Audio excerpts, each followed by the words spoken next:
Well, driving a smart car in the snow. This has got full snow tires. It's actually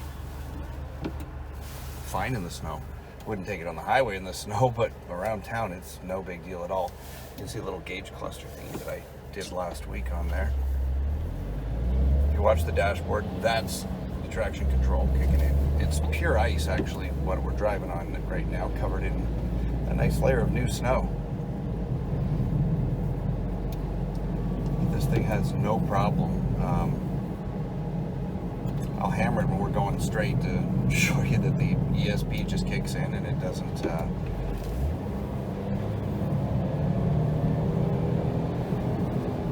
it just isn't going to. You have to be really doing something stupid to upset yourself in it. Yeah, I haven't had any problem even in like 3-4 inches of snow. It's absolutely fine. Again, I would not drive this car on the highway in the snow, just because if you hear that was the ABS locking up, because it's like, again, pure ice under here. But with snow tires, this thing, honest to God, it's like a little honey badger in the snow. I love driving this thing because it saves me so much damn gas. It's ridiculous.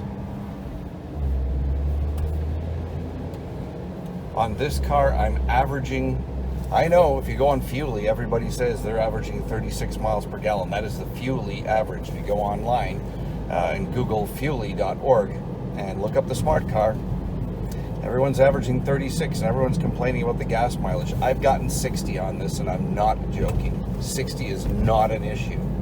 I think people are driving it wrong, which sounds, I know, that sounds silly. Sounds like I'm the only one in the world that knows how to drive it. And no, it's not true. That's not true. I'm sure there's a ton of people that know this transmission.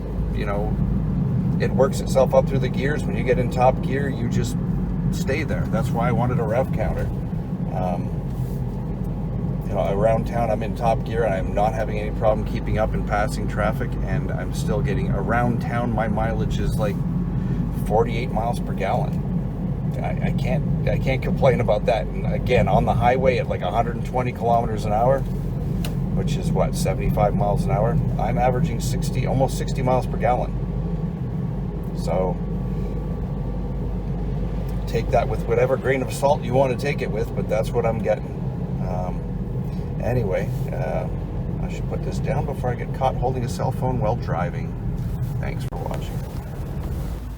Okay, just picked up rent, so this area's got a lot of snow, so let's see if we can force a smart car to hoon in the snow. And by hoon, I just mean kicking out the ass end and having some fun. And it won't.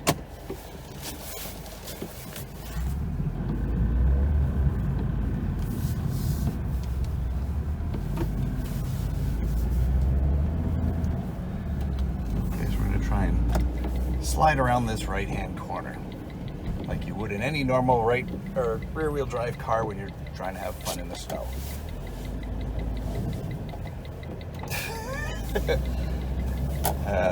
Computer says no.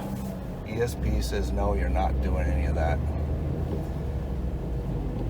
The only way you can actually do it a little bit is stop, crank the wheel, and hammer it. You can do the tiniest bit of a half donut. That's about it. And there's no ESP off switch in this car. So ESP is always on. The electronic nanny is always watching you. So we'll try and do this on the left again. So on this left corner. Or is it right? That's right. Haha. Let's do it right again. Let's just try and slide the back end out. No. No. It just catches and grabs. We'll do it again in the next right-hand corner. Hammer it. No. Left. No. Oh well. You do handbrake turns, that's about the only fun you could have.